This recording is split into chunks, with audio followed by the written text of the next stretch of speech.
Welcome everybody. We're here live under the Mats Radio. Here today's date is June 28th, 2023. The year 2023. Time is 8:05 p.m. Eastern Time. Not sure what your time zone is. If you West Coast, if you in the Atlantic, if you in Alaska, Hawaii, or somewhere overseas, we have fans all over. We're here live for another great edition for our Skype interviews. This is your host Tech here. We'll be bringing on the man himself momentarily. He is a great person. He loves doing taste tests. This man has his own publishing company. This man loves trying weird shit. This man has been an author and has been influenced and has been a part of over 100 different books. He is also Amazon's bestseller, number one bestseller, at least once. Great family man, great dad, great person. We're gonna bring him in. His name is Michael Aloisi. We'll bring him in momentarily so he can talk about his life, who he is, all the great books, short stories, documentaries, being on TV. He does it all. He's ever been to Broadway with them small ass seats because I've been there before. But of course, this is Under the Mat Radio. Shout out to my staff that's not with me, as they're busy on other business ventures. Shout out to XO, Afrocentric Queen, to Saltine, to LSR, DR, and of course, the great Shockster. You can follow us on social media on Twitter at Tech, that is TECH underscore UTMI. Follow us on Facebook Under the Mat Radio. Follow us on YouTube, same name as the show, Under the Mat Radio. We don't have TikTok. We do not have Snapchat, but we do have email. And we do have IG, same name as the show. But speaking of TikTok, somebody who's obsessed with TikTok, that's on TikTok every day, probably 5, 6 times a day. Our guest for today, and depending on where you're watching this tonight, today, this afternoon, this man, as I said before, is a number one best-selling author on Amazon. This man has done work with Kane Hodder, better known as Jason Voorhees, in at least 4 to 6 different Friday the 13th movies. He's done work with the great Tom Savini, the King, who's done work for Creep Show. He's a great artist and makeup, horror movies. He's also a wrestling fan, as we know. This man has a book upcoming called Life with Ghosts, featuring Steve Gonsalves. So I hope I ain't botched his name, but if I did, I'm sorry. We all watch the show Ghost Hunters. This man has so much stuff going on. We're gonna bring him in right now. The man himself, Michael Aloisi, better known as AuthorMike. What's going on, brother? Hey, how are you? Thanks for having me. Doing good, man. Hopefully that intro was good enough for you. Yeah, it was very good. Now, talk about accents. We're born and raised Baltimore. But you, my brother, is from Massachusetts, New England, the New Rhode England boy. Island Yeah. area. Your accent, do you get picked on about your accent? Where I'm from, actually, we have pretty much no accent. Because I'm in the very western Mass, which is like very bottom, right near Connecticut. Once you go out to Boston, even to me out there, they're I'm like, what are you saying? But kind of where I am is kind of very neutral and stuff. So I lucked out being where I am. That's good. Yeah. That is good. I don't hear the Boston, the cod Yeah, Boston, there's I don't hear no that. stretching it out here. Yeah, but there's no, I have an accent. You do, we all do. It's all fine. Yep. But it definitely is who you are. Thanks, man, for your time Hmm. coming here on Under the Man's Radio. With you being now the second great author, we've had a great friend of ours, Chris Landis, who's wrote the book on the WMAC Masters book. Great guy, great friend of ours. He was the first author we had, and you being the second. Nice. Thank you for your time. Start things off, brother. What's up? What's going on with the Figment? I believe there's a certain thing called Figment. The Figment. little, yeah, the Figment. What was your love for those things? What's I going had on? one behind me. I just moved him today. It's Figment from Epcot when I was a kid. He was the imagination guy, the figment of your imagination. But I loved him when I was a kid. Yeah, and I had the Figment doll on my bed growing up, and now I have the Funko Pop over there, and I got a little pin, and I actually have a Figment doll on my bed still that my daughter bought me when we went to Disney last year, and so Figment's always with me still. So I love him. Shout out to Figment. And if Yeah. Fans, you don't know who Figment is. You and I, Mike, do know. You have Google. We didn't have Google growing up. I believe we about the same Exactly. age. Maybe I'm a little older than you. You're a little older than me, but we around the same generation. We didn't Yep. have Google. We didn't have computers, and just realize who that is. Talk to us, brother. We start out things random. Pepsi or Coca Cola? uh, What I was raised with Coke, but in my adulthood, I switched to Pepsi, and now I like Pepsi more than Coke. Like if I actually drink Coke now, I'm like, oh, I don't like it. So, which is kind of a weird that I transitioned, but I'm a Pepsi guy. Nothing wrong with that. I'm a Coke guy here, but it's nothing wrong with Pepsi. There's nothing wrong with that at all. Another thing about yourself, you like doing taste tests. I do. If you could taste test anything right now, what would you do? What would you taste test? Let's see. I ate dinner, so I would do some sort of dessert, something sweet. I would like. Yeah, Sweet taste test. Okay, I like that. yeah. And what was for dinner? Shout out to the Uh, family. I actually made filet mignon for myself and salmon for my family, for the my wife and kids, because I don't eat fish. So I made that for them.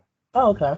Yeah. Now, you mentioned you don't eat fish. Is that because you have like an allergy? You're just not a fan of it? I just do not like any seafood at all, which sucks because I grew up in New England. But yeah, I don't eat any seafood. The only thing I'll eat is canned tuna fish, a little bit. But that's it. Yeah, I wish I liked it because there's so many places to go, and my family is obsessed with sushi. Every time I go away or I go out for the night, they always go to sushi because they know I don't want to go to it. I'm like, I don't want to go there. So, yeah, Now, you mentioned canned tuna. Please tell me when you eat canned tuna fish, it's the albacore. It's the yeah, white yeah. meat, not the Usually, yeah, chunk light. yeah. Okay. All right. Shout out to my late mother. For some reason, she always ate chunk light, which I didn't want to touch tuna fish, and then I realized it was white meat, albacore. And Yeah, being here in Baltimore, Maryland, the state, we're famous for seafood, crab cakes, and crabs. yeah. You being in your area, of course, famous, of course, for seafood, and Hmm. you being, of course, this sticking out like I don't like seafood, which is nothing Yep, wrong with that. Definitely so. Eating salmon when you're cooking for your wife and your daughter. Shout out to your family, the Aloisi family. yep. How do they like their salmon prepared? They'll eat it anyway. But tonight I tried it different. I did a sweet topping on it, to where it was like a brown sugar and Italian spice one, and they seemed to like it, so it worked out. Yeah, my wife is allergic to fish, Oh, but realized she can eat salmon oh wow.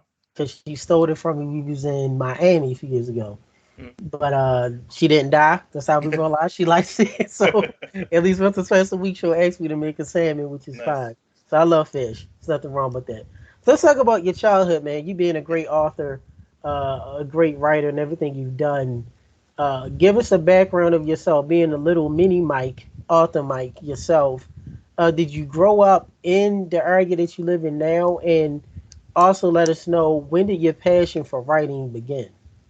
So yeah, so I grew up here, but like one town over, um, and I was kind of I'm still a very anxiety type person, and as a kid, I was kind of like the person who didn't have many friends. I had a couple, but I always watched movies and kind of focused on movies and TV shows because I wasn't going out and playing with kids as much as most other kids, and so I kind of became obsessed with movies, and TV shows. And when I got into high school, um, a teacher had a class. It was a career development class, and the teacher said, "What do you want to do when you get older?" And I'm like, "I don't know." And she's like, "What do you love?" And I'm like, "Oh, I like watching movies." And so she was like, "Why don't you just go to school for that?" And I was like, "You could do that," because back then, it wasn't a popular thing back in the Right. '90s. Film school. And so I was like, "That's a thing." And so she helped me look at schools, and I ended up going to school for filmmaking. I got an associate's degree in television production, and then I moved to New York City, and I got a bachelor's degree in film directing. But when I was there, I slowly realized that I kind of excelled in telling the stories, and the technical part. While I could do it, it wasn't my passion. It was the stories is what I was obsessed with. Um, and so when I graduated, I had a company for a little while and made videos, and I was writing a script, and I got stuck on the script, and I was like, you know what, I'm going to try writing this as a story first to help me kind of flesh it out. And I started writing the story, and I never went back. I sold my company. I went and got a master's degree in writing, and then I just kept writing ever since then. So it wasn't unlike most kids who like grow up in like their middle school and they're like, I want to be a writer and start writing. It was never a thought in my mind, especially when I was young. I was the type of kid you have to like tape their eyes open to try to read a book because I just didn't Right. want to read a book. It wasn't my thing. And so it's something that kind of came out of nowhere. But I always had the deep love of stories through film and television and stuff like that. So it's kind of a weird path that got me there. That's great, man. Yeah. That's a great story of going from film to actually writing and the process of Yeah. telling the story. Now, once you became the writer, did you start looking at books or narrations or poems differently? Because now you're a writer, so the mindset is, okay, I'm writing now. You can look at a book and you're not an author or writer. Uh, People will know the screenplays for movies. You could just look at something, just look at it. It's a book. It's a cover with a bunch of pages and words. But now you're the mindset of a writer and an author. There's certain books to you stand out more. Did you grow more of appreciation for them once you got to that level? I mean, yes and no. I'm still just like a fanboy who just like enjoys like everything and likes watching stuff. I'm like I hate when fans like love to just pick things apart and say movies they hate this or they hate like a new movie comes out like, oh, I hated it, this and that. I'm just someone who likes stories and likes everything. Um, Going to film school, however, I am harder on movies because I went to film school for years and had stuff. So like low budget movies, I have a hard time with sometimes because I'm like, oh God, why did they do a shot that way? Or oh, the screen direction's wrong. So that I get a little bit critiquey on, at least in my own head. But when it comes to writing, I don't critique it as much. The only time I'll do is like if like the book is going somewhere and I'm like, oh, this is gonna be awesome because in my head I'm thinking it's gonna go over here and then it ends up going somewhere else, and I'm like, oh, my idea was better, like I wanted it to go over there. So that kind of critiquing, but I don't really look at the way it's written or the style too much, unless all of a sudden like it blows my mind, or I'm Right. like, I can't read this, it's too awful. But that's very very rare and stuff. So I can be a little look at things differently, but I kind of try to just be a fan, more than I'm Yeah. not. Yeah. Love that transparency and honest answer. Now you talk about movies and being hard on them. What are some movies for you that you've watched? Give me like three movies where you absolutely love how the direction of the writing went, and give us a couple that where unpopular opinion where you like this movie's great but the writing sucks. Don't like the direction. Um, I love like I like kind of like movies and stories that have a lot of intertwining stuff. Like, I'm a huge fan of like Magnolia, which it was came out. Tom Cruise like, oh my god, 20 years ago now probably. But I have this rule though, and kind of a sidebar, to where I won't. If there's a movie I love in my memory, I won't go back and watch it again because I don't want to ruin it for myself. Because there's been movies where I'm like, oh my god, I freaking love this movie. Like I tell my kids, I'm like, guys, this is the best movie. You don't understand. And then we sit down and watch it. And I'm like, oh wow, my 7-year-old brain was totally different then because this is Right. awful. So I try not to go back and watch them. But things like Magnolia, Boogie Nights, I think it's Paul Thomas Anderson who did those. Like those long intertwining movies where they Yes. have long shots and stories that are kind of going all over the place and stuff. I like those kind of things. I think one of the best directors now is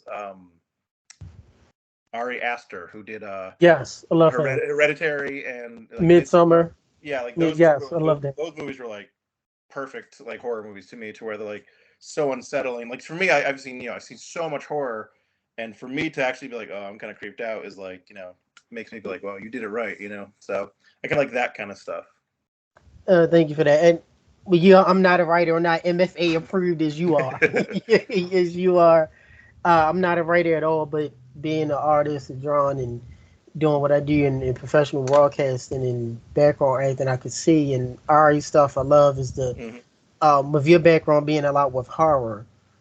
You see, like with Midsummer, which I love, is the unsettledness of something's wrong, but you don't know when it's going to come, but it's not Yeah, in your face. Like we'll get to like you see Jason, hockey mask in your face, yeah, totally damn, different die, stuff. Yeah, die, yeah, boom, Michael Myers, oh, die, yeah, boom, Freddy yeah, just Krueger. kill. Is the Midsummer's that slow, eerie Yeah, feeling like something's off. uncomfortable. Like It's ooh, yeah, uncomfortable. I don't know what it is, but we'll find out. Yep. Sometimes it's the unknown that gets you more than what you do see, and then when you finally see it, it's like, oh crap. But gotta mention this because I did get one of my staff members, Saltine, just asked me this. You mentioned Ari Oster, if I'm saying his name right. Yep. Did you see the new movie? I believe it was what's the movie that came out with him? His new movie. Yeah, Yeah, Bo. Bo something, right? Bo Bo something. died. Bo. Yeah, I got. something like I that. No, got I to go have to that. not seen that yet. I don't think it actually. It came out here, but it was only after like 2 weeks, and so once it's Bo's on afraid. demand, I'll check it out. But I'm nervous because he did so awesome at his first two movies Yes. that I'm so nervous that he might have went too far. It's kind of like I don't know if you know Charlie Kaufman. He did internal. There's Oh my god. sunshine. Yeah, The Spotless Mind. Yeah, spotless. Yes. Being John Malkovich, he did all these like awesome movies, and then when he was allowed to direct his own movie, he got so weird and artistic to where it's like it was called Schenectady, New York, to where me and my brother still like 10 years later we still go, what if this meant this in that movie? Because it was just so weird and like and not great, and so I'm worried that he like his two movies did so well that the studio's like, go do what you want. So I'm a little worried that it might be out there, but I don't know. When I see it, hopefully it'll be like, yes, it's awesome, but we'll see. Yeah, it's called Bo is Afraid. Bo's Afraid, yeah, that's it. With the great Joaquin Phoenix, Yeah, which popular the pop culture knows Joaquin Phoenix as Joker, the standalone film which I've seen. yep, But I remember him before that with other movies. oh He yeah, was in Gladiator. You know, he was yep, like the little bitch princess or whatever that they killed Russell yeah, Crowe. You know, other great things that he did. He had a great brother. You know that I forgot his brother's name that sadly passed away. yeah, Um, yeah. River Phoenix, yeah, River Phoenix. I remember him. So I love Ari stuff, and I haven't watched Hereditary yet. mm-hmm. I Oh, will. it's awesome. I watched Yeah, Midsummer during COVID, and that creeped me the hell out. And I was yeah, like, I love this type of stuff. I even watched the director's cut. It was like an extra 30 minutes, and I watched the oh interview cool, with him, which I love. So yeah, those type of stuff, I see what you like. You yeah. mentioned intertwining films. Is it more so you like films for a story that intertwine with time, like for instance, Crash? Um, what's that movie? 21 Grams. You Mm-hmm. have Memento. Do you like that storytelling, Pulp Fiction, or Kind of, different yeah. I mean, things? I kind of like a little bit more. I don't know, like that style where it's a little bit more slower and dramatic. For when I'm looking at like something that's really artistic, Like a like slow burn, yeah, like a like a slow slower, yeah, like a burn. nice slow kind of like makes you I see. think and stuff, and like where you could actually like like you could teach a class on the movie afterwards. Be like, okay, I can teach 5 lessons based on Right. this movie. Like we can break it down. Like even And Jordan Peele, like his stuff is love it. so yeah, it's so thought out. Like you can watch the movie and see all these clues and references like that Multiple that times, yeah, yes. you had to think so hard beforehand to be like, you know what, in this first shot I'm going to have the shadow here to where it's two people holding a hand, but it's going to reference the ending of Yes. it. Like there's just so much of that, thought into it that makes it like, you can watch it again and just be like, oh yes, this. And I'm with you. I'm not MFA approved at all, but We don't need to be. Yeah. yeah, don't even. It's a joke to you, but also give you credit. You knowing what you're doing and having your Yeah. credentials. Uh, I mentioned with us. I did watch Get Out. I did watch Us. Yep. I did watch Nope, Yep. and Nope was okay. Not the biggest Yeah. fan of Yeah. I Nope, was like, but yeah. but I love Us because, Yep. like you said, I love movies of the multiple viewing where you like, oh, he did Yeah. this, oh, she did that. Not spoiler alert with Us with I don't want to mess up her name. The great actor, the lady, black lady, Yeah. the mom, Yeah. where That's you watch yeah. certain things she did with the apple, with how she looked in the car, how she reacted in the house, even with the Yeah. son, where you like, oh, that's why he couldn't do this. That's why she looked Yeah. like that. That's why. So it's the multiple viewing aspect, like with Midsummer, back to Ari stuff, where you go back and watch Midsummer, watch it twice, where you like, Yeah. oh, I didn't see that at first. Now I Yeah. see it's stuff hidden in plain sight. Yeah. And in Midsummer, there's even like in the tapestries. There's even like it shows the Yes. entire movie in the tapestry and stuff. Like yeah, it's really cool. Even in Us, the opening shot it shows a shelf with VHSs, VHS, yes. and one of them is Chud, which basically tells you what the movie's going to be, because Chud is about a whole world of creatures that live underground. And so he's like, hey, just referencing a movie that's just like this, right in the opening shot, that kind of stuff is cool. Definitely love it. And with her too, the mom where she only eat apples, Mm-hmm. and you don't think of it when you first watch it. When you rewatch it, you see why. Yeah. The son couldn't like the match with his doppelganger. Yeah. You see why. So it just the little things like that I definitely Yeah, it's love. awesome. So you go through the process of your writing. You see with the movies that you like the long artistic view of a story. Mm-hmm. Writing long stories that's artistic and with a big bang, and that makes you rewatch and rewrite. What were the challenges for you when you started actually writing your first novels, your first poems, your first screenplays, just anything, essays, poems? What was your challenges of developing your own style? Um, Writing for me, it came kind of, I don't want to say like I guess it came rather naturally to me, to where when I sat and I started writing it, and it just comes out. Excuse me. It's basically, for me, I'm just telling myself a story. I'm just kind of like going on and on, like, and then this, and then this, and then this. My biggest challenge for me is editing. Um, I'm like kind of like this like little hyperactive kid who gets a new toy and he wants to play with it, and then as soon as I open them, like, okay, I'm tired of it. So as soon as the story is out of me, I don't want to ever look at it again. I don't want to touch it again. I don't want to edit it again, which is my biggest downfall, because there's so many writers who they'll write something and then they'll go back and they'll change 50% of it and go over it again and then do it again 500 times, over and over, and really polish and really clean it. I would benefit from that if I had the patience to do that. But unfortunately for me, the second it's out of my head, I don't want to touch it again. So that's my biggest challenge, is basically having to go over something over and over and over again and clean it. Of course, I will. I'll read it, and I'll go back through it and clean up what I can and stuff. But that's my not fun part of writing for me. With with all of the books that you've been associated with and that you helped, over 100 plus, let us know, what book did you first find for yourself to get noticed, where you was like, okay, I've made it, or I'm starting to get some kind of notoriety? So that was Kane Hodder's book. So Kane, who played Jason in Friday 13th, and he's been in 300 and something movies. So I was huge horror fan growing up. I had little action figures in like my dorm room, like posters all over the place, and I had there's a book called Camp Crystal Lake, and it's the whole history of all the horror movies. And I went to a convention one year, and I got to meet four guys who played Jason. And I turned to my wife when we were leaving. I said, if I could just meet Kane Hodder, I'll die happy. Then flash forward, I ended up writing his book. Um, and when that came out, I realized how beloved he is in the horror community, and how much people love him and are like, they're just diehard fans. And it really it changed my entire career, because it went from, I had some stuff out, people read it, to, oh, he's the guy who wrote Kane's book. And it took me on, a 6-month book tour, all over the place, all over to 5 countries. We filmed a reality show. There's a movie based on the book. And then all of a sudden, celebrities trusted me, because all of a sudden they're like, "Oh, you wrote Kane's book. I trust you. Right. Automatically, because I wrote his book." So that was the book that really completely changed my career from going one way to a whole different kind of way. Thank you, and shout out to Kane, definitely one of the greats. Jason, shout out Hatchet.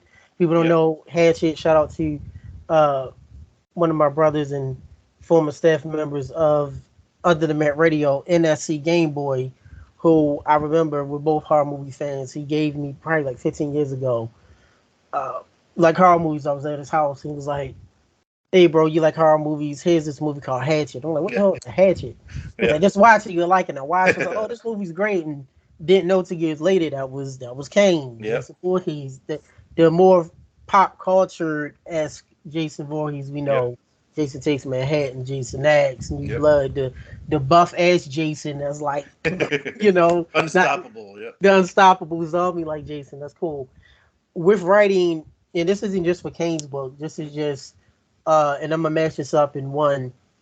With writing Kane's book, and and then you did some other works with Kane Hodder. Hmm. And I have to put Hodder because we have wrestling fans. You think we're talking about the WWE wrestler Kane. Exactly. He's Yeah. also a Yep. great guy. Shout out to my other buddy Mike, who's doing work with him, singing in Rhode Island. Nice. Doing work with Kane, doing work with the great Tom Savini, who's also a wrestling fan. Hmm. You have a book coming up called A Life with Ghosts, featuring Steve. You can say his last name. I won't mess it up. Gonsalves. Yeah. Gonsalves. Gonsalves. Okay. Yeah. You talked about your process, the theme you like. I Yeah. like this vision of this long story Yeah. with artistic view. Yeah. What was it different when it comes to you liking your way, but now you're writing a book about other horror movie icons, or just not that, you're writing a book with other people and you're getting Yep. that interpretations too. Yeah. So first of all, though, the artistic stuff is what I like. I write more popcorn movies instead of Okay. writing. My stuff's more just, like Okay. it's a fun popcorn movie. My writing. Um, but it's writing with somebody, or doing a biography. It's completely different than fiction. I love fiction more than anything because it's literally me. I sit here and I tell myself a story. There's no other anyone else saying, "Hey, why don't you do this? Try this or this." I don't have to research things. I don't have to get the feel of things right. It's just straightforward fun for me. Mhm. Um, Biographies are their work. I still like them and they're fun, Yeah. but their work because I have to get to know the person. I got to ask them millions of questions, record hours of conversations, and then I have to do tons of research and look up when things happened, how things happened, because all of our memories. We remember things, but of course we all remember things slightly differently. And as we get older, we might remember it one way. Especially when like someone like Kane, he's done 300 and something movies. He's like, I think it was this one I did. I'm like, I don't know. We have to fact check it and feel it out. Um, but it's a long, hard process. Um, and I feel like I do it differently than a lot of biographers. Of course, I don't know. I'm not them, but the reason why Kane decided to write with me was because he had offers from a couple of big publishers. Um, but he was so worried about being sanitized, about cutting his voice down and making him not swear as much. And then so many of the big publishers were always about give us celebrity gossip, give us the like basically what can Right. they use for the marketing, and what can we sensationalize and this and that. And he didn't want that. And so when I'm like, listen, the book is going to be exactly how you want it, and it won't come out until you're happy with it and stuff. And so what I did is we spent a long time just getting to know each other. We went to conventions together. I went on ghost hunts together with him. We did all kinds of different fun things so that way I could see who he was and get his Right. voice and kind of really try to capture him. Build that rapport. Right. Build Yeah, that. get that rapport and see who he is and stuff. And so that way, when you read the book, it feels like he's talking to you directly. And so it's kind of a weird, long process to do a biography. And then like Steve's new book is different as well because it's not a biography per se. It's about some of his favorite haunted locations. And so yeah, because he's done literally thousands of investigations at all over the country, and so these like his pick of the top ones.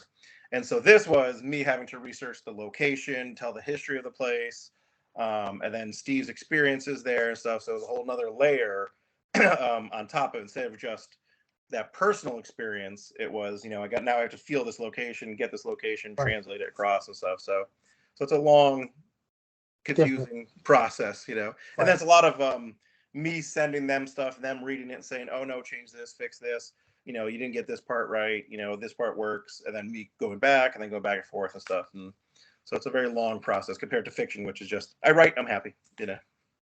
And I like how you broke that down for people that be watching, listening to this, because it's a fiction, fake or not real. You is what you want. It's an open canvas. Being an Yep. artist, open canvas, you do what you want. Oil Yep. paint, slap it, stick it, rub it, lay it down. We're talking about art, Exactly. guys, not something else. I know that sounds like you're doing something else, but yeah, your paintbrush. You use any type of material you want: Conti, pencil, color pencil, markers. You do Yep. whatever the hell you want, and that's what you like, and that's why you like fiction because you ain't got to worry about people in your ear. Yeah, You do yeah, what no you want. restrictions, it's just No open. restriction is open, which I understand. Yep. With Kane, you getting to know him, you build that relationship, Yep. which is good, and then you could get his experiences and write it. With Steve, it was like, okay, I have to do research, so Yep. I'm researching the location. Now I'm getting his experiences. I'm intertwining that, which is good too. Now the book with Steve, A Life with Ghosts. When will we all be able to purchase that book? It's up for pre-order now. People can order it autograph copies on, I think it's Premier Collectibles. They can get autograph copies there, and then they can pre-order it from any other store. But it comes out August 22nd. So, and it's from Simon and Schuster. So it should be everywhere for sale in all the stores everywhere. Now, what were your thoughts and feelings of the paranormal before you started doing the ghost hunting with Kane and doing this book, A Life with Ghosts with Steve? I'm not saying his last name, I want to mess it up. And what is your thoughts of the paranormal now that you've done these works? So, as a kid, growing up in the 80s and 90s, we had those book series like the Time Life books and then the unsolved mystery Yeah. books or whatever they were. And so they always had the ghost stuff. And me and my brother were always like so creeped out. We'd like look at the ghost pictures and then you'd watch, unsolved mysteries, and then every once in a while you'd have those ghost episodes and you'd be like, oh. And so I grew up loving ghosts. I remember my brother trying to like do Ouija boards when we were kids and stuff, and always being creeped out by them. And then when Ghost Hunters came out, I was actually living in Oklahoma with my soon-to-be wife, and she worked these 12-hour shifts at like doing IT stuff, and so I was by myself most nights, and so I got the DVDs and I started watching them. And I became obsessed with Ghost Hunters, and to where I was like you don't understand, this happened, and I was like telling her all the different things in the show, and so I've always loved them. Um, and then I did ghost hunts with Kane, and it kind of soured it a little bit, um, only because I saw how much people want to have an experience. So any little noise, they were literally like, "That must have been Jonathan from who died in 1834," and I'm like, or a bird, there was no, like Steve on the other hand, Steve, their entire point is they will try to disprove whatever happened, and if they can't, then they're like, oh crap, something happened. But in these public ghost hunts that I did, Kane at one point actually took a rock and he goes, "Watch," and he threw the rock. And everyone jumped and looked. Not a single person. There's like 20 people. Not a single person said, "Oh, did someone kick something, drop anything? Did someone brush the wall?" Every person's like, "Oh, they had to be this. They had to be," like they were just all these, jumping on these things. And I was like, okay. I'm like, we get a little bit overhyped with it. So that kind of, you know, it kind of, I don't want to say ruined things, but it kind of made me like kind of step back a little bit, be Your like, okay, yeah, there is a expectations. little bit too much Yeah. on it here. But then working with Steve, I mean, he's dedicated his entire life, to doing nothing but this. He lives, breathes, sleeps it, um, and seeing his passion and his belief in it and stuff is really awesome. Um, and it was really cool to see all the techniques and his thoughts, and learning all these different tools and different things that they do, and so it was kind of really cool getting to see it that way. I love ghosts; they creep me out, but it's not something I'm going to go actively, pursue per se. Because I also want to not believe, because if I find out that they are 100% real, the rest of my life I'm gonna be like, looking around every night, be like, is there anything here? So I kind of live on the line of, I like the idea of them, but let's not truly believe. I understand that, and like I said, you being honest about your thoughts back then to now definitely makes sense. I have my views on it. I do believe in uh, the paranormal. I've had my experiences Yeah, with. It's not like Steve, yeah, but I'm not gonna get into it now because it's not about my experiences. We can talk about that another time. But I've watched Ghost Hunters and seen it, yeah, and I've seen where people go all crazy. Oh my gosh! Like yeah, it was the wind in yeah, October, yeah, as opposed to what it is now. We go from paranormal, uh, using the phrase the great Billy D. Williams, "Ghosts and Goblins" from Batman yeah. 1989, to a person you may know. His name is Michael Gore.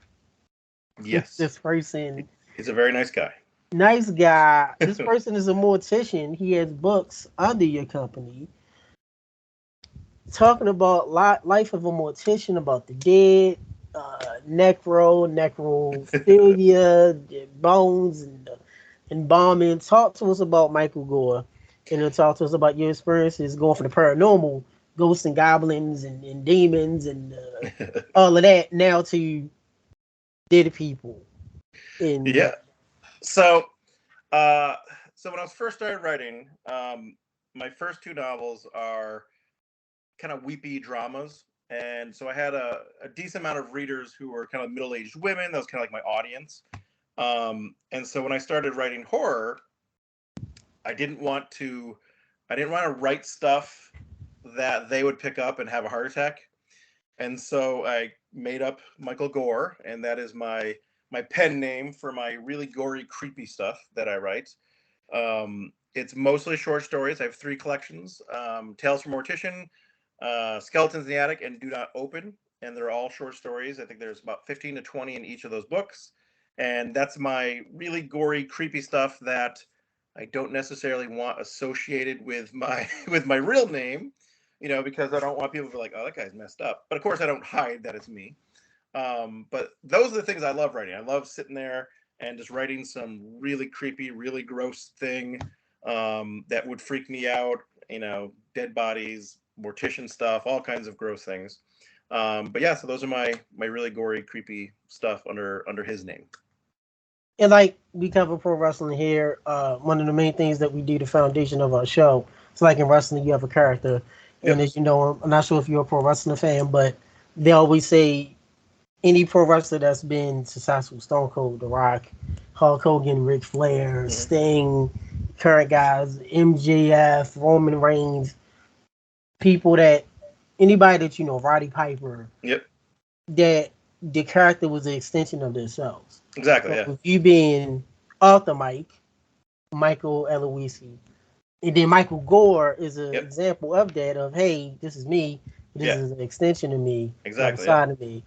Now, have you experienced anything creepy or done any type of work or talk to morticians with writing for your book?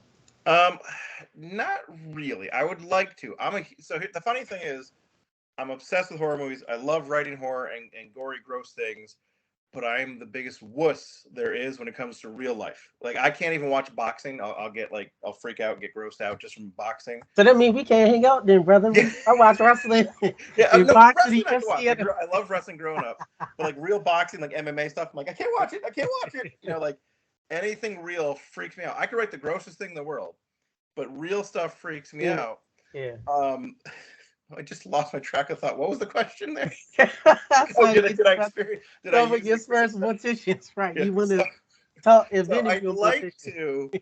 uh to go to a friend of mine. There was a class trip to a body lab to where they went to the body and they actually held organs and took parts out of bodies. I would love to do that, but at the same time, I'd probably be like, "Whoa," like freak out, pass out. But I did talk to a decent amount of morticians, and it's funny after writing Tales from Mortician, the amount of morticians I feel like there's way more in the world than I ever Yes. realized. Because Yes. like they always come over to my table. I'm like, oh, I'm a mortician. I'm like, nice to meet you. And then I start talking to them and stuff. So yeah. So I'd like to get into that, see it for real, but it freaks me out. Well, I could tell you, I have a couple of friends that are morticians. Yeah. One of my friends, I met her. Basically, it will be 6 months in July. Next month, which is coming up, which is important for you. We'll get to why July is important for you. I met her when my mom passed away, going on 6 years ago. I met her. She was a mortician that did my mom's body.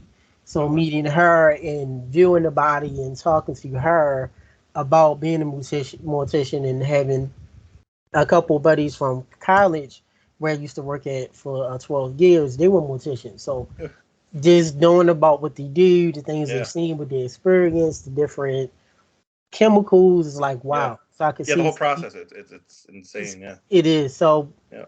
like I said, I'll if you want to get in touch with them, I could, Cool. contact them for you. You can interview them. But Yeah. yeah, it gives you a whole mindset different of being Yeah. at a cemetery and seeing the body in the casket and lowering Yep. down and the digging. Definitely so. Look, you can get through it, man. Look, weed is legal about everywhere. Pop the edible, sniff a joint, go into Like the relax, like okay, I can do yeah, it. do it. Take a couple shots, man, sip of wine. Yeah, You'll be all right, man. I'll go with you. I like that stuff. I know I'm crazy. I go and see it. I'm like, hey, let's yeah. see this. How this feel? How this look? Let me smell it. Let me. That's how it is. Yeah. Speaking of the dead, about you being who you are, different extension of yourself, Michael Gore, and you loving horror. Hmm. And we're talking about dead people and caskets. We got to give a shout out to, and this will lead to my question here that my staff asked me to ask you about top five, top five horror movie icons in your view. But before you answer that, gotta give a shout out to this man. I've never met him, but he creeped me out as a kid. I have a couple of friends, Tony Todd, who's Candyman. Yep. Shout out to Gata, the original Gata, who met him and did work, and a few other actors. Mr. Grimm himself, Tall Man from Phantasm. Angus. Yes, Yep. Angus Grimm. Yes, the late great Angus Grimm, which is underrated. People Yep. forget him. Yep. That movie creeped me out as a kid. Them little look like Pokeballs now with the Yeah. little boy. That's all he said. Yep. I loved his movies. Phantasm. I have all of them here at the Yep. house. Haven't watched all of them. I remember Yeah. one in. I had to sneak and watch all movies as a kid. Yeah. Uh, Speaking of the dead, what are your thoughts? Have you met Angus Grimm? I've heard Yeah. great things about him. And what were your thoughts on the Phantasm series? um, Angus, I met him a couple times before he passed away. He was very sweet, very kind, very quiet. When I met him, just quiet and kind of. He was old, of course. He was very old at that time. But yeah, not much long conversation, but just kind of say hi to him, talk to him a little bit. But yeah, very nice, very quiet.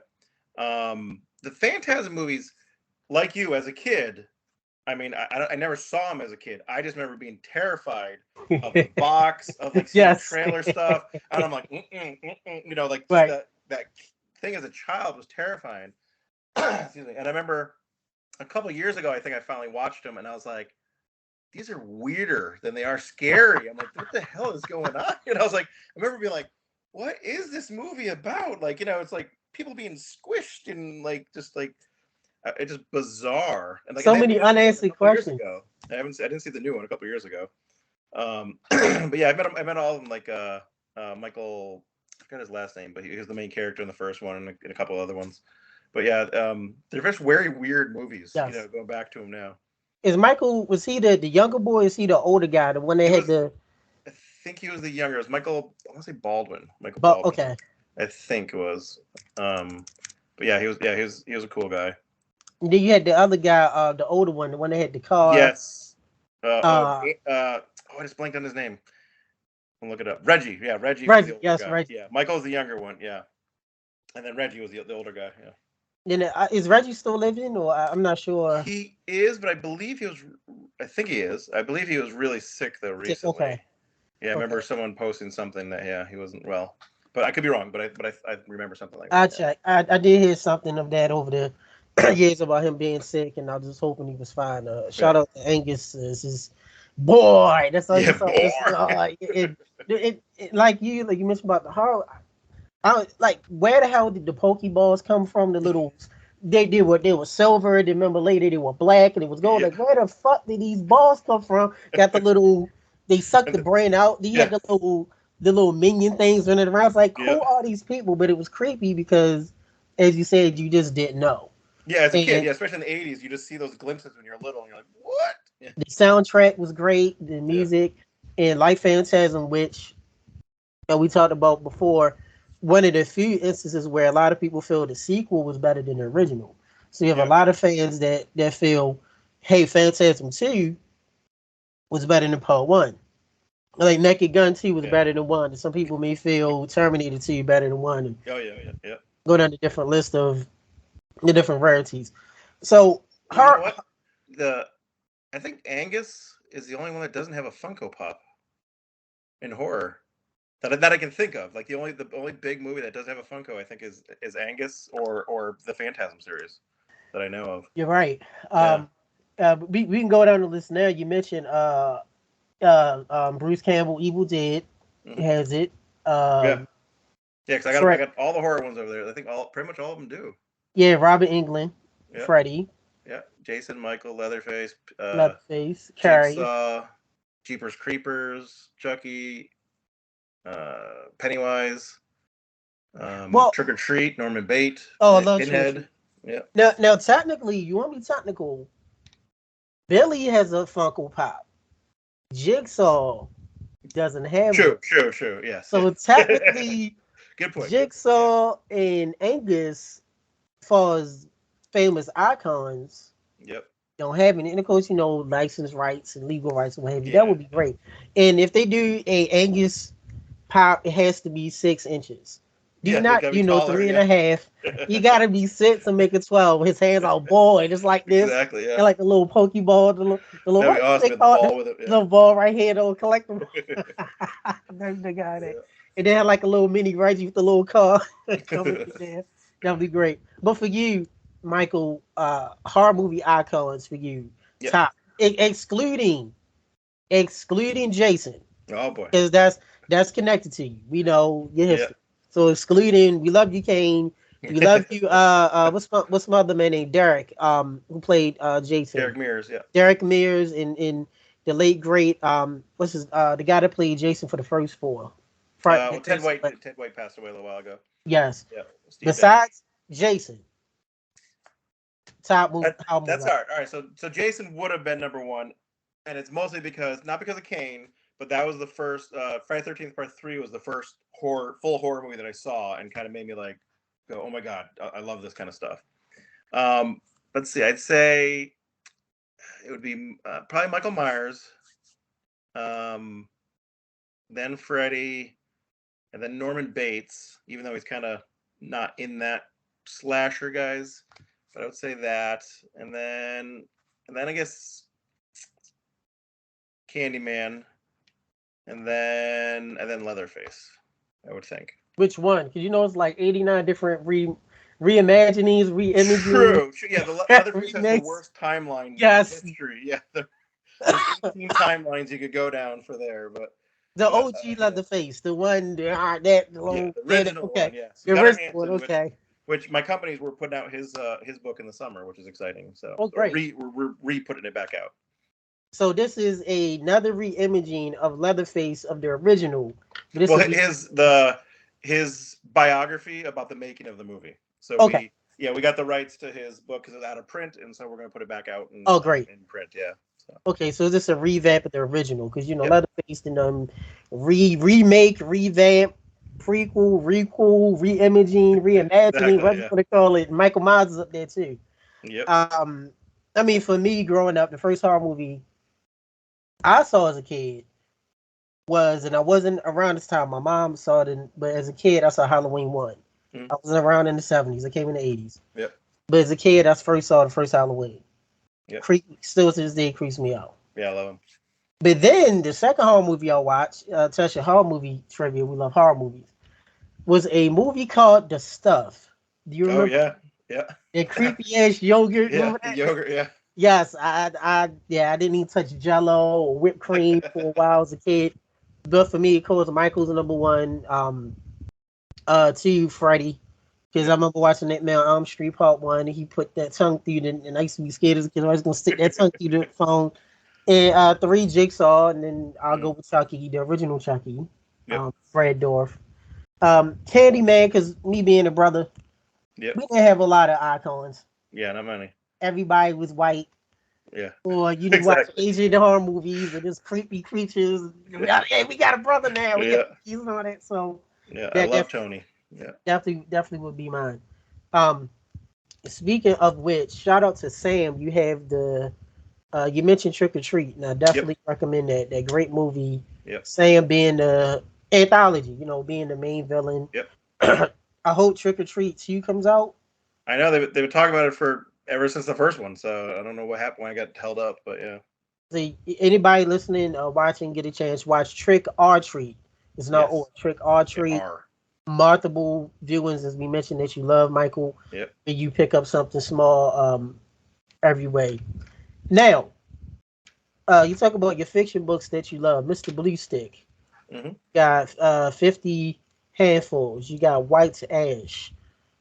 Talk to us about those works that you've done. So those are my non-horror kind of mainstream fiction. 50 Handfuls is a weepy drama about a woman who feels guilty over the death of her husband, and she sets off cross country to fulfill his final wishes. And then Mr. Blue Stick is a novel about a little girl who has an imaginary friend, and then when she disappears, everyone realizes that the imaginary friend was real and it wasn't just an imaginary. So it's kind of that one's kind of a thriller. And then White Ash is a collection of short stories. So it's a bunch of kind of mainstream short stories. It's great. Out of those, as you're talking about those now, about your three books that's not horror related, what book do you feel out of those three that I mentioned, Mr. Blue Stick, 50 Handfuls, and White Ash, what do you feel resonates with you the most? Um, 50 Handfuls was the first thing I ever wrote, like my first book. So that one has, a special place because that was kind of the thing that started it all for me. But Mr. Blue Stick, for some reason, is the one that's always sticks with me, even though I wrote it, oh my God, almost 20 years ago now. That makes me feel old. So that one, for some reason, sticks with me all the time. And it's just like, it's just the story that I really like, especially now because it's about a little girl and, I have a daughter now. So it's a little bit more, I think about it a little bit more. It's actually my summer plan is actually to write the screenplay for that finally, It's and great. hope to try to shop that around and stuff. But yeah, so that one kind of is the one that sticks with me the most. Okay, 20 years, 2003. We remember that Yeah, vividly. It's not. It sounds like a lot, but you just think about time. Remember the yeah, 80s and 90s, and when the millennium hit, Y2K, everybody's going to yeah, die. Buy all the batteries and water and yeah. canned vegetables, what have you. Then it didn't. 2003, like, man, it's been 20 years ago. 2013 sounds so long ago. I know. Yeah, it goes For that, goes definitely quick. makes us feel old. Yeah. Now, remember that back when Pizza Hut used to use fresh dough. I know that because I worked for Pizza Hut back 20 years ago. Or three to use frozen dough now. Yeah. Other fun things for you. Impulse buying. One thing I love about you, Michael, on TikTok, as I call it TikTok, which I don't have, I refuse to yield my members to the religion of TikTok. But I love it. I It's got a lot of addicting. pretty It's singers. addicting. Yes, Yeah. it is. It is. I got shout out to my cousin D Dizzle that sent me TikTok stuff. One of my other sisters, Sean, people send me TikTok stuff all the time. Uh, I'm not downloading the app. I Yeah. won't. Don't, But because I tell you, it's one of those things where I'm like, even I'm like, oh, I'm walking upstairs. I'm like, I just open it. I'm like, why am I opening it? Stop. I'm like, yeah. it's addicting. Yeah. But one thing I enjoy about you getting to know you is you being open and honest and watching the TikTok you doing research. You just was like, look, I impulse buy. I This is do. what I bought. I you buy. know. I do. I'm a very bad impulse buyer. I buy stupid things all the time, and my wife yells at me. She's like, "You don't need that." I'm like, "Yes, I do," and then I forget about it. So Well, I needed it now. Didn't realize I exactly. Yeah. didn't. But it's here now, so I gotta use it. Yeah. But you tell her, hey, look, if I impulse buy for you, it's not a problem. Exactly. There you go. Don't tell I said it. You hear from me. Wink, wink. You hear from me. Yeah. Taking it around. Gotta give a shout out to your daughter. She's so adorable. Seeing her on TikTok and smiling. Is Thank she you. a horror movie fan? Or you as dad, as Daddy Mike, Yep. do you allow her to watch horror movies? So not yet. They both were always scared of stuff. Okay. And but they're going to be 10 in 2 weeks because they're twins, boy and girl. And but they're finally getting into like spooky stuff. Like they're both obsessed with Five Nights at Freddy's. Um, Oh and then gosh. yeah. So the yeah, video game, they're yeah. playing it out there, and they're like close together, and they're getting into that. And they both have a because they have a little reading nook in my office over there. They're both reading like creepy, young age books and stuff. So they're getting close to where hopefully then I'll be like, okay, guys, listen, we have a lot of movies to catch up on. We're gonna watch all the horror movies. So they're getting there. They're getting there, which I'm excited for. But my Well, son is funny because he's always been more scared, but he's petrified of Chucky. Because I took him to conventions because they come see me. right. It's funny because like they're growing up with Kane Hodder coming over here. Tom Savini slept over at my house. Like they're growing up with these people not having to really understand Who they are, right? Right. So they go to the conventions to come see me, at the horror conventions, because I do them all the time. And he was like 3 or 4, and he walks around the corner, and there's a little person dressed as Chucky, and they slammed into each other and he fell Oh down. And so my no, son looks up and just sees no. Chucky leaning over him with a knife and trying to help him up. And so so ever since then, like, Chucky is like he'll even, like, we go to like Walmart, and like, there's like Chucky pants and Yes, shirts. oh, yeah. Yeah, and like he literally will like walk by like this, like not even looking. Like, it was like, such a traumatic instance to him. So, but hopefully that'll fade. I mean, he's doing much better at it now, but yeah. So his scary stuff for him was Oh kind of like, man, he took a step back at that age. But they're getting there. man. You mentioned Nooks. For us, maybe you could try. And I know you remember these books, the Goosebumps books. R.L. Stein. Yep. Have your They've read a kids couple of them. Yeah, read they're them? they're they're starting. Yeah. Now, Yeah. I tell you something I never mentioned here on the show. Shout out to my mother, because I got into horror movies because of my mom. I had to sneak and watch them, Halloween and Friday the 13th and Yep. all of them. Wishmaster, the Puppet Master, all this Yep. good stuff, right? There was a bookcase, and it's still to this day. This bookcase has been around since the late 70s. I know this. My grandparents lived down the street from my house. The bookcase is still there. Mhm. In the top shelf on the right hand side, and you know this because on TikTok you got mad at Barnes and Noble because he had They cut down one, the horror. yeah, Yeah. one, what was it, one shelf for horror movies. Yep. The top shelf on the right was some books. In the book on the corner was a big ass all black book with red letters. Yep. Guess what that book was? I don't know. Goosebumps one? It was it. Oh, it. Oh, yeah. Yes. It was it. Now, if I remember correctly, because I know they had different editions, because there was one that Yeah, went but with a yeah. The white first cover, cover was just pure black with per just it. black. Yeah. So my mom had that big ass it. Then it was Pet Cemetery. Then it was Cujo. Yeah. Then it was Misery. And then it was all them damn romance Yeah. novel things I had. And for some reason, as a kid, I was always terrified of that big ass black book. Yep. Just said Anima. One time I tried to grab it. I don't know if it was a paranormal thing. I couldn't touch it. My mom said, "Don't touch that book."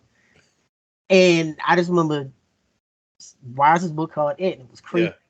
And fast forward, I'm starting college. I'm late.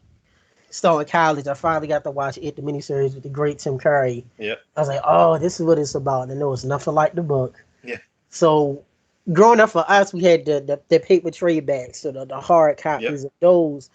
And now your kids, your twins, now you got tablets and nooks and tablets and where you read. Yeah. Exactly. Yeah. So with that being said, for you being a writer and an author, are you a fan of the physical media? Do you like to physically hold a book in your hand or having the actual physical DVD, or would you prefer nowadays? Not we're not old fans, but just we grew up with the physical. Now Yeah. the new age where everything is tablet, download, Yep. So soft.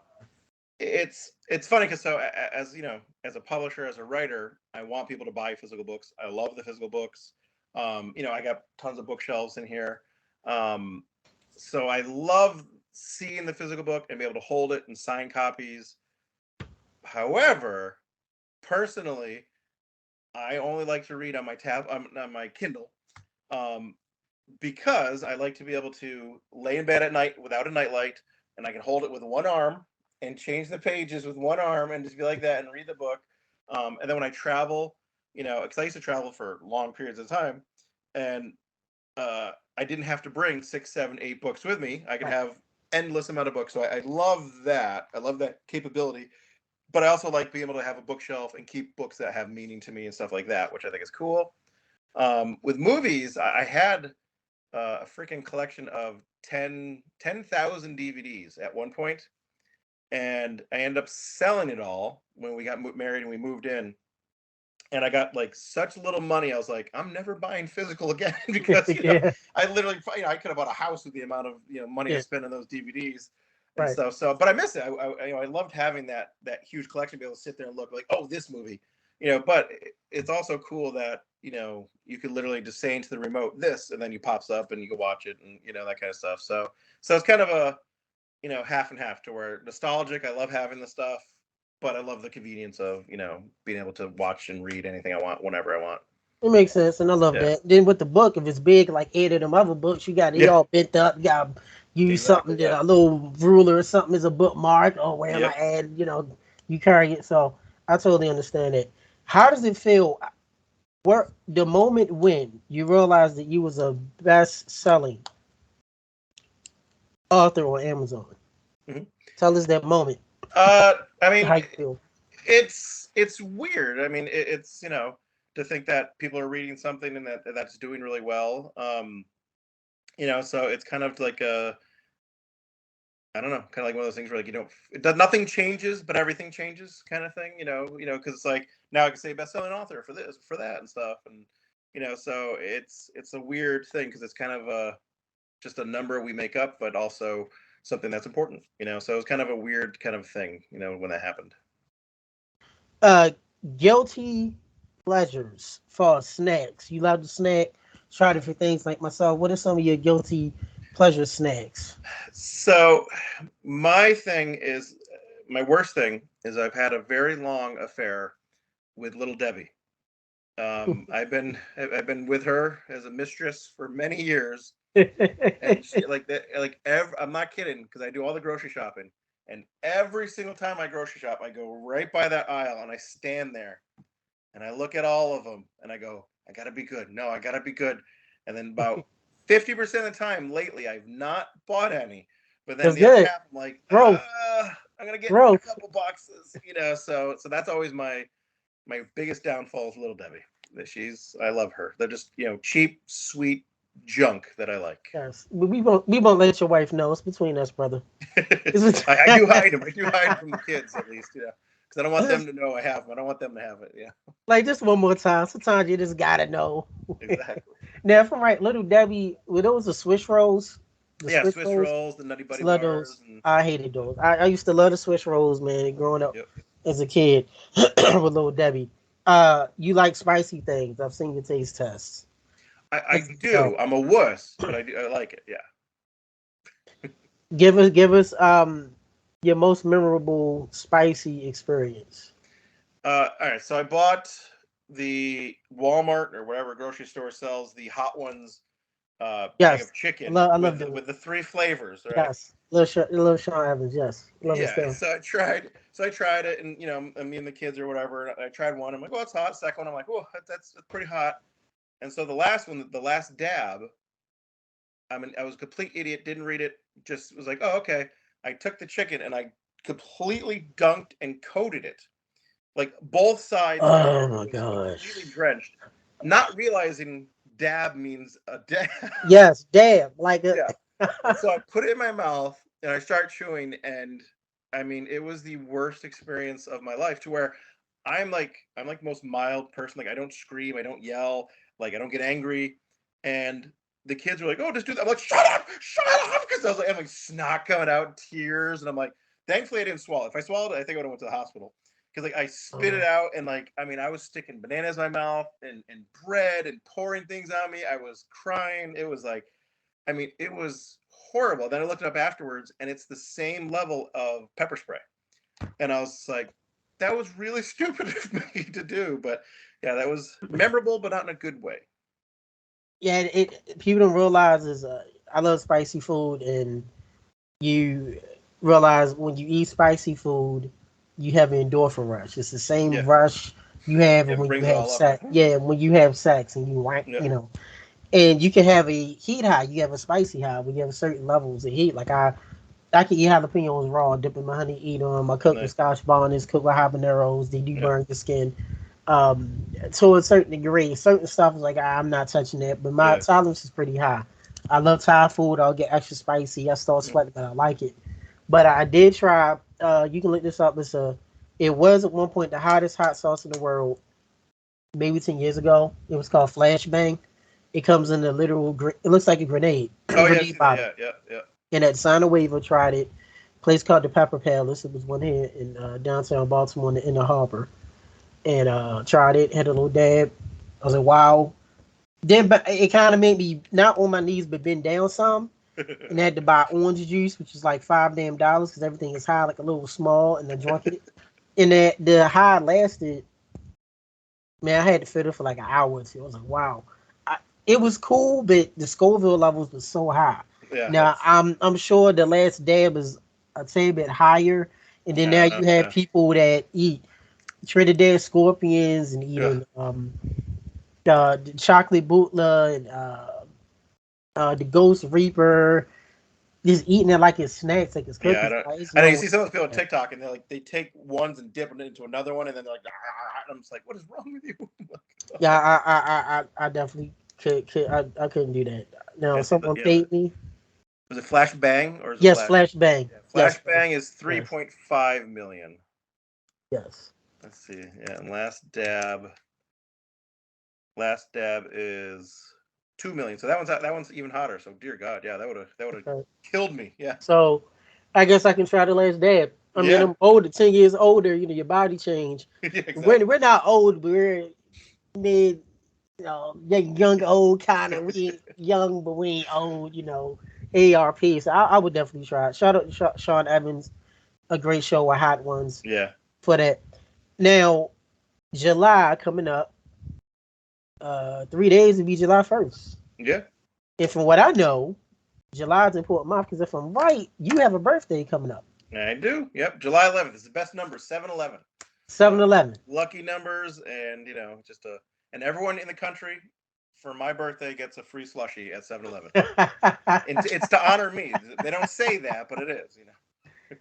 So with 7-Eleven, if 7-Eleven came to you and said, "Hey, we want to have a Slurpee, AuthorMike, Michael, Aloisi, then if you want to do your alter ego, Michael Gore type flavor, what would your flavor be?" Oh, I don't know. For me, it'd be something very like I don't know, like cherry or blueberry type thing. Like I like you ever go to Sonic and they put the nerds in it? Like something like that, like with the nerds in it, kind of make it like sickly sweet to where you feel gross afterwards. But yeah, Michael Gore would have to be something red and like dead worm, like gummy worms in there or something. Tell me what. Yeah, make it look like something gross. Well, happy birthday to you in advance. I'll Thank hit you. you up July 11th. My late mother, her birthday, the 31st. So Yeah, Leo for her. You yeah. are Cancer. you a Yeah, Cancer, the yeah. crabs? Yes, you don't have Yeah. them, but you My kids were definitely. born July 8th, so they're 3 days before mine. So Oh wow! So yeah, how do you set that up? Is that by accident. They design came or 2 months accident? early. It came 2 months early and ruined my birthday forever. Because now I have to celebrate. Like, oh yeah, Yes. Mike's birthday too. Daddy's birthday is a few days after us. We come first, Dad. So Exactly. Yeah. celebrate it. Acknowledge us first Yeah. before you. What about your wife? Is she July too? No, she's in February, but she's also born on the 11th. So we end up getting Oh, married on the 11th as well. So we're all 11s for everything. So look at how that worked yeah, out. Your wife's is February 11th, yeah, July 11th. Your kids is the 8th. So, yeah. but look at it like this: you get the birthdays out the way, Exactly. get them out the way. 7-Eleven, and I mentioned about the plan because I know people that have legit plan. When we gonna do this, we're gonna get pregnant. I want my Oh yeah, yeah. this sign, Virgo, Sagittarius. Okay, whatever. Yeah. Supposed to be this random. Oh, I'm pregnant. There you go. That's how it's supposed to be. Speaking of houses and all, Stephen King, one of the goats of writing. Yep. You was able to visit his house as a child, the house he grew up in, correct? Well, yeah, we went. I did a convention up in Bangor. What was it last year? And so we went and looked at the house, got to tour. Like, he doesn't live there anymore, but it's now he has it like he's turning it into a museum or a writers retreat.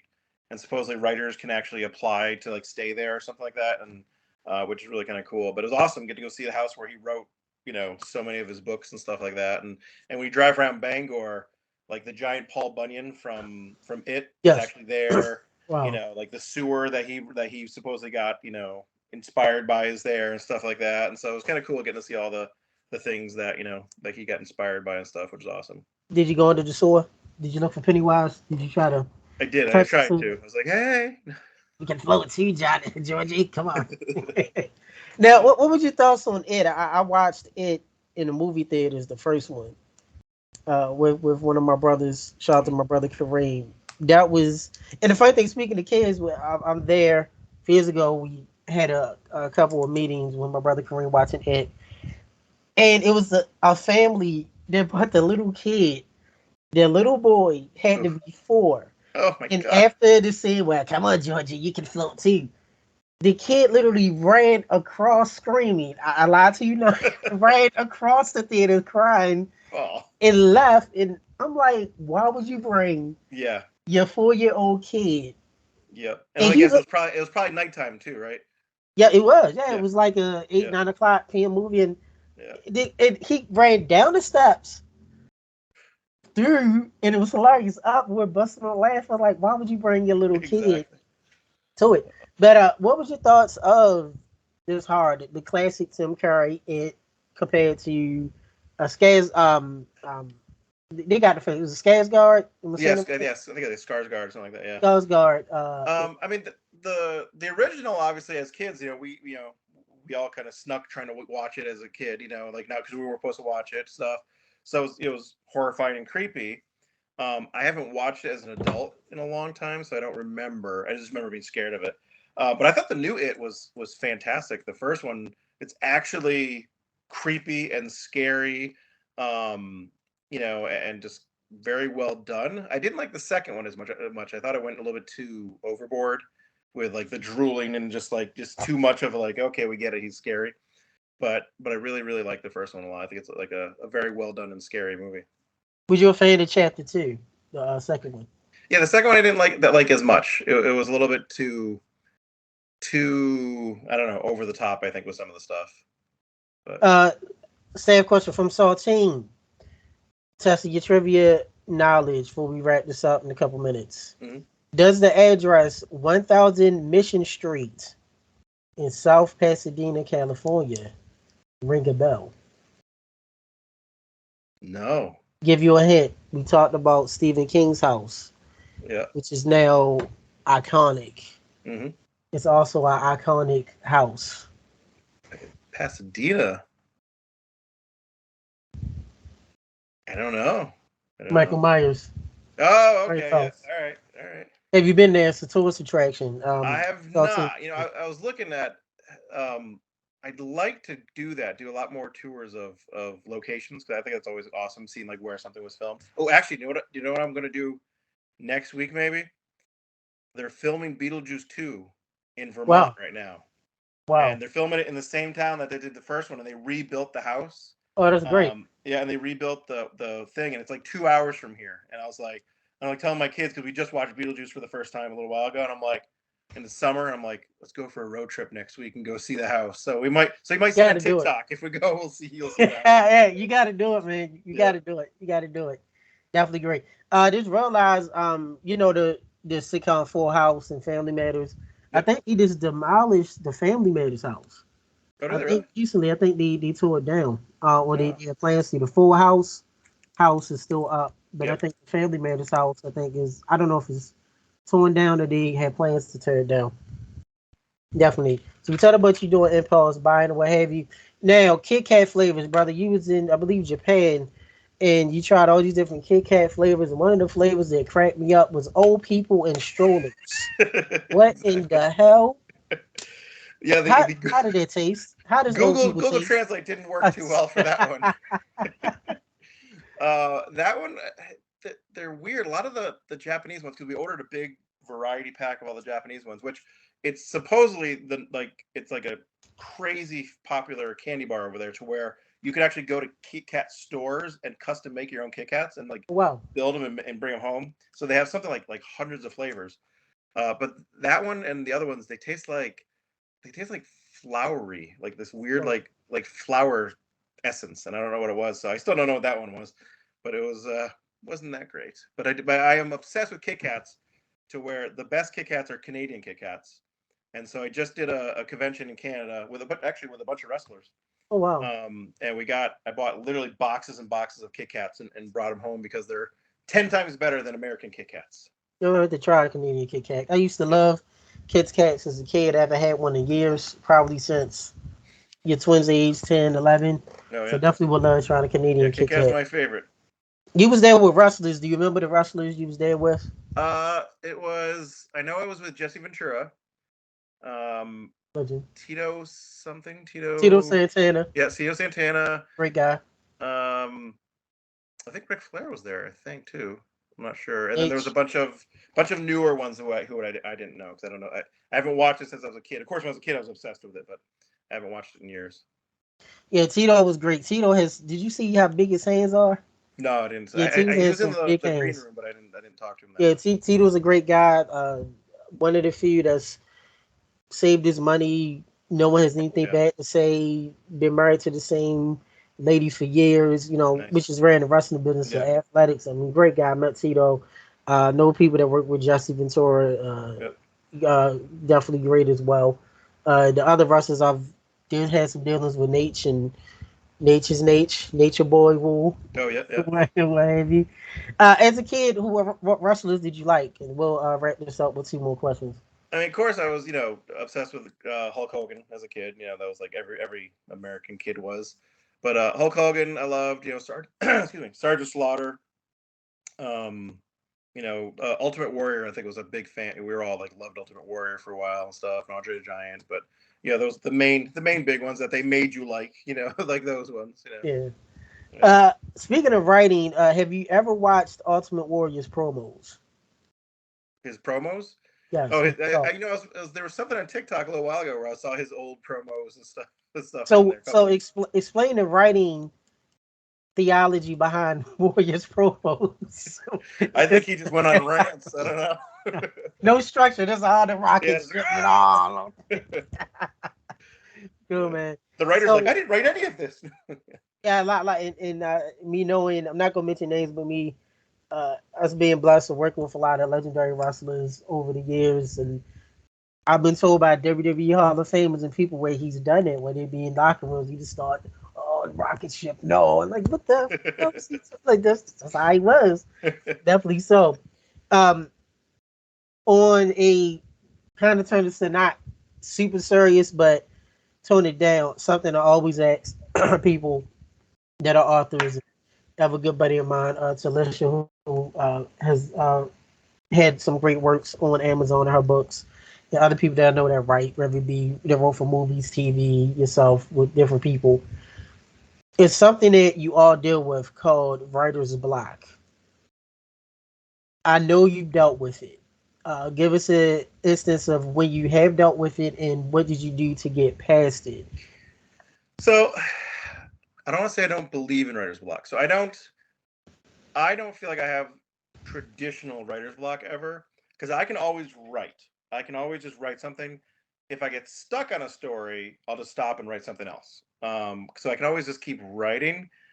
But what I have is writer's avoidance, which is, I Mm. guess, is my own version of writer's block, to where I'm like, okay, I got to sit down and write, but I'm like, wait a minute, I have to check my email first.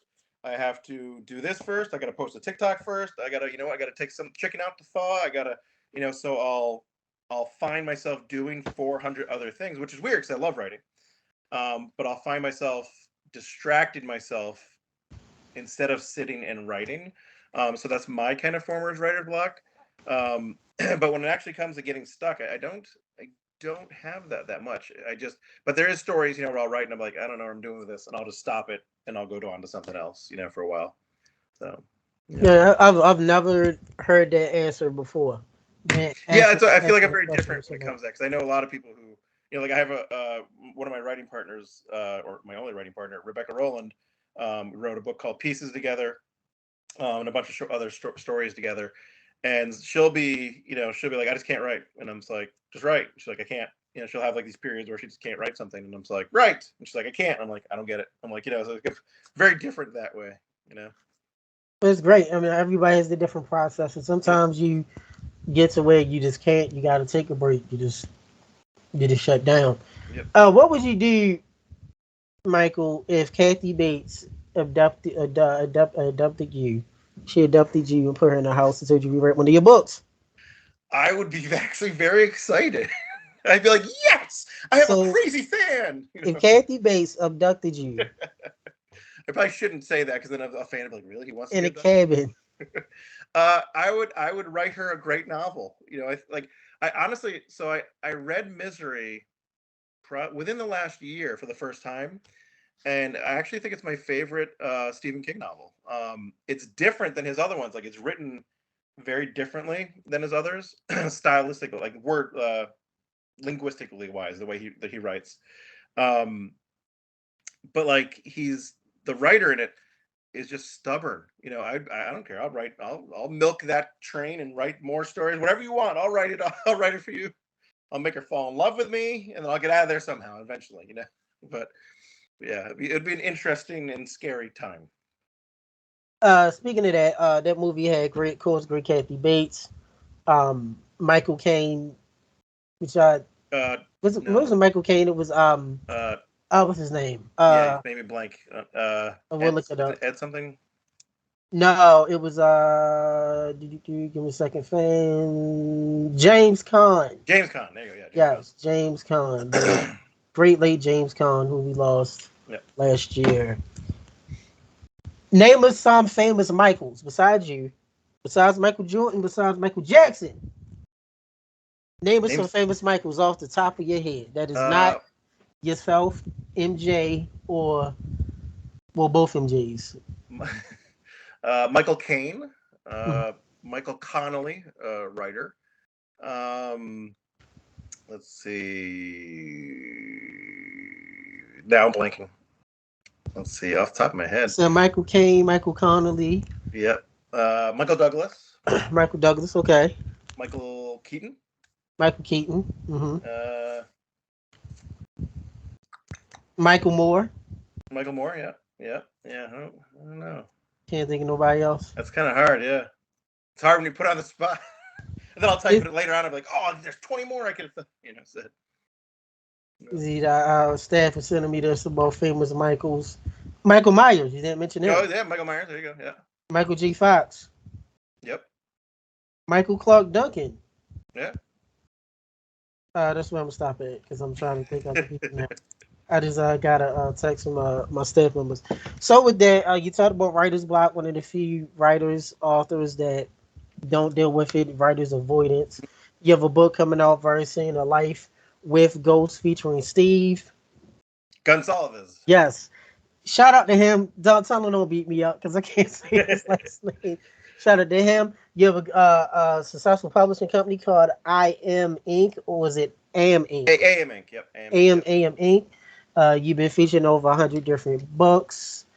You have a alter ego named Michael Gore. Yep. You write short stories. Your kids are scared of Chucky. Well, your son's scared of Chucky. Your daughter isn't. Yep. But they're starting to go back in. Your kids and your seem to be wife love salmon. You don't like seafood, even though you live in a very seafood prominent area.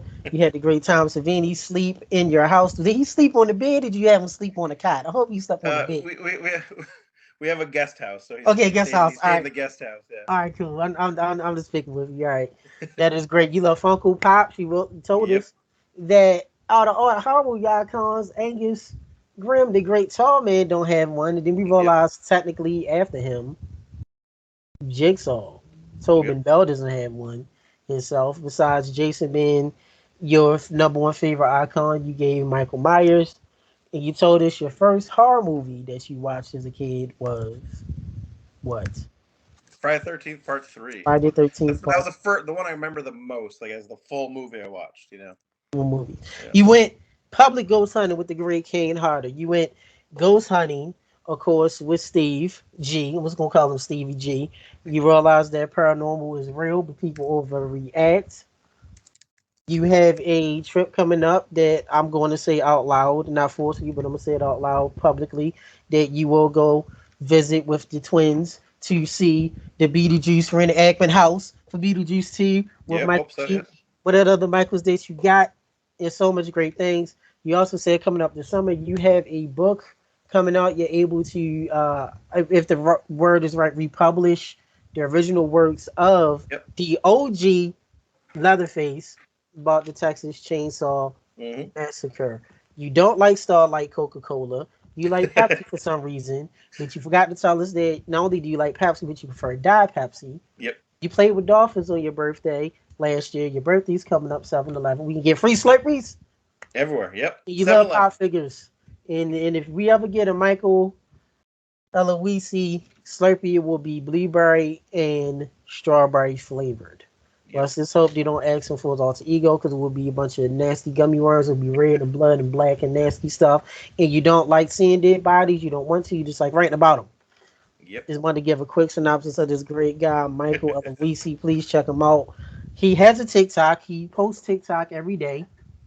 He loves the impulse buy. He loves spicy things. He loves Canadian Kit Kats over American and Japan, but that's Yep. definitely okay. He will be giving a tour very soon. Which you have a break. Different says you're not doing any horror movie conventions until at least September with your Yeah, website. I think most of the summer I have off, and then I got a couple in September, October, a couple of places like that. I might have a couple in the summer that pop up, but I'm gonna try to focus and write most of the summer. So we'll see. And he doesn't deal with writer's block. Definitely great. This Yep. man is one of a kind, great guy, great dad, soon to be husband, loves Kit Kats, loves spicy food, great author, loves long, drawn out, important, and artistic way of writing, but also doesn't mind looking more to the ghosts, figures, and the paranormal. Brother, thank you so much for your time. Gotta give a shout out to the creepy guy that's to my left, which is your right. Yeah. That guy Zeus. Yeah. is Deuce from where? He's just I won him at a convention like 10 years ago, and my kids for some reason they were very little and named him Zeus. So Zeus the Zeus the zombie. Yeah. Zeus the zombie. Yep. Right behind you, you have a Halloween. If I'm correct, I can't really see it now. Is that the mask from Season of the Witch? Halloween No, it's 3? just a talking pumpkin head. I'll talk to Pumpkin here. Okay. Yeah. Shout out to Season of the Witch. The movie was horrible. I Yes. don't like it, but iconic mask itself. And that damn song creeped me out as a kid too. Still to this day, that damn Shamrock. Yeah. So, before we let you go, this is the time. I know I gave you a lot of shout out. Let us know what you have coming up. I know you talked about your book. You talked Mhm. about what you have coming up in the summer. But anything that I missed, as far as your website, how to contact you, Yeah. upcoming appearances, any fundraisers, or charities that you like to support and want to give a shout out to. No, just AuthorMike is my website. Has my appearances on there, my books, and stuff like that. And then A Life in Ghost comes out in August, yeah, August. And Do Not Open is my latest horror book that came out in April. That one's out now. But yeah, that's about all. All right, Michael, please stay with me. I'm about to give an outro, so stay with me after this Yeah. outro. We've had the great Michael Eloisi. He told you how to contact him, how to hit him up. Please do not ship him any Coca-Cola. Please do not ship him any American Kit Kats or any Japanese. He only likes Canadian. He's a great guy. Doesn't like seafood. Loves people. Loves pop figures. Loves Jason.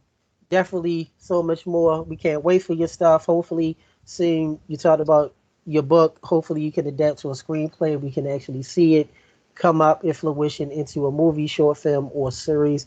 Michael Eloise, I'm sorry. Thank you much for your time for Under the Mat Radio. Great Skype interview. Thank you much. This is Thank Tech you. signing off.